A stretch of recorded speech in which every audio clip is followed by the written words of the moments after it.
ابراہیم علیہ السلام نے لوگوں کے ساتھ عیدگاہ جانے سے انکار کیا اور عذر پیش کیا کہ وہ بیمار ہیں۔ وہ لوگ آپ کو چھوڑ کر چلے گئے۔ بعد میں ابراہیم علیہ السلام ان بتوں کے پاس گئے، دیکھا کہ ان کے سامنے کھانا پڑا ہے۔ چونکہ سب لوگ کھانا لائے تھے اس لیے یہ کھانا بہت زیادہ تھا، لیکن ان جھوٹے معبودوں نے اسے کھانا تو درکنار اس کو چھوا تک نہ تھا۔ ابراہیم علیہ السلام نے انہیں مخاطب کر کے کہا، یہ اتنا کھانا تمہارے سامنے پڑا ہے، تم اس کو کھاتے کیوں نہیں؟ تمہیں کیا ہو گیا کہ بات تک نہیں کرتے؟ پھر پوری قوت سے دائیں ہاتھ سے کلہاڑا مار کر ان کے ٹکڑے ٹکڑے کر دیے، لیکن بڑے بت کو چھوڑ دیا تاکہ سب اسی کی طرف رجوع کریں۔ تمام چھوٹے بتوں کو توڑ کر کلہاڑا اس بڑے بت کے کندھے پر رکھ دیا۔ مشرکین میلے سے لوٹے تو دیکھا ان کے سارے معبود اوندھے منہ ٹوٹے پھوٹے پڑے ہیں، ان کے تمام معبودوں کو توڑ دیا گیا تھا۔ وہ حیران رہ گئے کہ یہ کیسے ہو گیا، کس نے کیا؟ کہنے لگے، یہ کام کس ظالم کا ہے؟ اس نے ہمارے معبودوں کی توہین کی ہے۔ اس وقت جن لوگوں نے ابراہیم علیہ السلام کا وہ کلام سنا تھا انہیں ان کا خیال آ گیا۔ کہنے لگے، وہ نوجوان جس کا نام ابراہیم ہے اسے ہم نے اپنے بتوں کی مذمت کرتے سنا ہے۔ اللہ کی قدرت کہ ابراہیم علیہ السلام کا جو مقصد تھا وہ خود بخود پورا ہو رہا تھا۔ قوم کے لوگ مشورہ کر رہے تھے کہ سب کو جمع کرو اور اسے بلاؤ، پھر اسے سزا دو۔ چنانچہ تمام اہل باطل چھوٹے بڑے جمع ہو گئے، کارروائی شروع ہو گئی۔ کہنے لگے، اے ابراہیم، ہمارے معبودوں کے ساتھ یہ لغو حرکت تو نے کی ہے۔ ابراہیم علیہ السلام نے جواب دیا، یہ کام تو اس بڑے بت کا ہے، مجھ سے کیوں پوچھتے ہو؟ تم اپنے معبودوں سے کیوں نہیں پوچھ لیتے کہ ان کے ٹکڑے کس نے اڑائے ہیں؟ ابراہیم علیہ السلام کا جواب سن کر وہ سب سوچ میں پڑ گئے۔ پھر کہنے لگے، ہم نے بڑی غلطی کی، اپنے معبودوں کے پاس کسی کو حفاظت کے لیے نہیں چھوڑا۔ اس قدر واضح بات محسوس کر کے بھی وہ ظالم ایمان نہ لائے، بلکہ شیطان نے ان کے دلوں میں وسوسہ ڈالا اور انہوں نے غور و فکر کر کے کہا، اے ابراہیم، کیا تمہیں علم نہیں؟ یہ تو بے زبان ہیں، یہ بول نہیں سکتے۔ اب ابراہیم علیہ السلام نے فرمایا، تب پھر تم اللہ کے سوا اس چیز کی عبادت کرتے ہو جو تمہیں کچھ بھی نفع نہ دے سکے اور نہ نقصان پہنچا سکے۔ تعجب ہے تم پر اور ان پر بھی جنہیں تم اللہ کے سوا پکارتے ہو، کیا تم میں بالکل عقل نہیں؟ اس طرح ابراہیم علیہ السلام نے ان پر حقیقت خوب اچھی طرح واضح کر دی۔ ان سے فرمایا، تم ان کی پوجا کرتے ہو جن کو تم خود تراشتے ہو، یعنی ان کا حال تو یہ ہے کہ تم نے ان کو خود اپنے ہاتھوں سے تراشا اور ان کی عبادت کرنے لگے، جبکہ تمہیں اور تمہاری بنائی ہوئی چیزوں کو اللہ ہی نے پیدا کیا ہے۔ ابراہیم علیہ السلام نے ایک کلہاڑے کی مدد سے ان سب بتوں کو تہس نہس کر دیا تھا۔ یہ اس بات کی واضح ترین نشانی تھی کہ یہ بالکل بے بس ہیں، لیکن اس واضح نشانی کے باوجود وہ اپنے کفر ہی پر ڈٹے رہے اور لگے ابراہیم علیہ السلام کو دھمکیاں دینے۔ کہنے لگے، اس کے لیے ایک آتش کدہ بناؤ اور اسے اس دہکتی آگ میں ڈال دو۔ پھر ان لوگوں نے ایک چٹیل میدان کا انتخاب کیا جہاں مٹی نام کی کوئی چیز نہیں تھی۔ اس میدان کو پتھروں کی باڑ کے ساتھ گھیر دیا گیا۔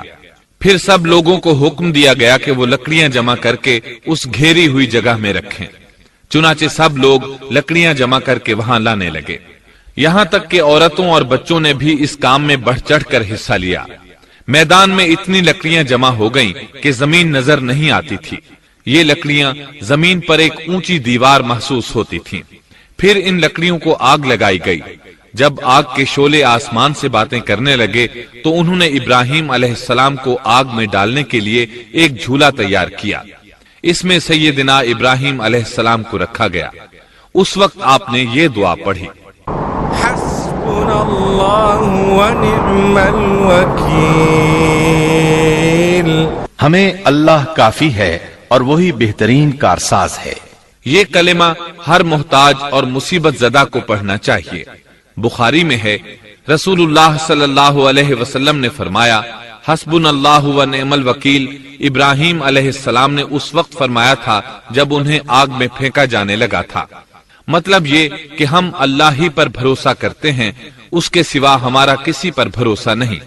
بعض روایات میں یہ بھی ہے کہ جب ابراہیم علیہ السلام کو آگ میں ڈالا جانے لگا تو جبریل علیہ السلام آئے اور کہا، اے ابراہیم، کوئی حاجت ہے تو میں حاضر ہوں۔ ابراہیم علیہ السلام نے فرمایا، اگر تم اپنی مرضی سے آئے ہو تو مجھے تمہاری کوئی ضرورت نہیں۔ ایک دوسری روایت میں ہے کہ بارش کے فرشتے نے حاضر ہو کر کہا تھا، اے ابراہیم، مجھے حکم دیجئے، میں بارش برسا کر اس آگ کو بجھا دوں۔ لیکن ایسی تمام روایات ضعیف ہیں۔ یوں بھی اللہ کا حکم ان سے پہلے کام کرنے والا تھا۔ اللہ تعالیٰ سورہ انبیاء آیت 69 اور 70 میں فرماتے ہیں، ہم نے کہا، اے آگ ابراہیم پر ٹھنڈی ہو جا اور سلامتی والی ہو جا۔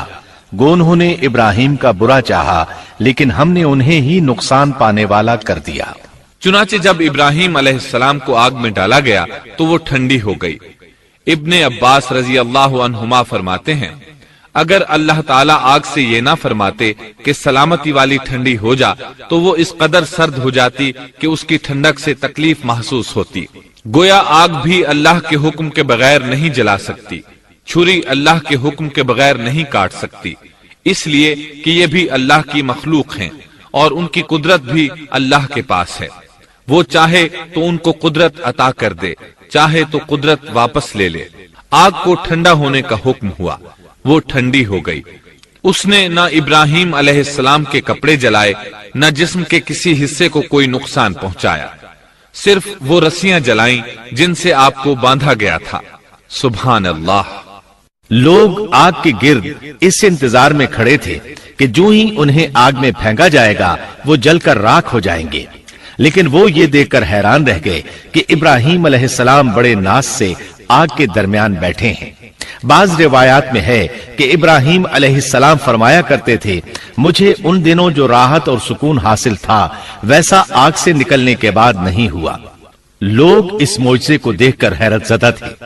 پھر ابراہیم علیہ السلام آگ سے نکلے۔ اتنا بڑا معجزہ دیکھنے کے باوجود لوط علیہ السلام کے سوا کوئی شخص پورے بابل شہر سے ان پر ایمان نہ لایا۔ اللہ تعالیٰ فرماتے ہیں، پس ابراہیم پر لوط ایمان لائے۔ مطلب یہ کہ پوری بستی سے لوط علیہ السلام تھے جو آپ پر ایمان لائے تھے، باقی تمام لوگ کفر ہی پر ڈٹے رہے۔ ابراہیم علیہ السلام ان کا رویہ دیکھ کر نا امید ہو گئے کہ اس سے بڑھ کر یہ کون سا معجزہ دیکھنا چاہتے ہیں۔ ان کے بتوں کو توڑ دیا گیا، اپنی آنکھوں سے اللہ کی نشانی ان لوگوں نے دیکھی، پھر بھی یہ ایمان نہیں لائے، چنانچہ آپ نے وہاں سے ہجرت کا ارادہ فرما لیا۔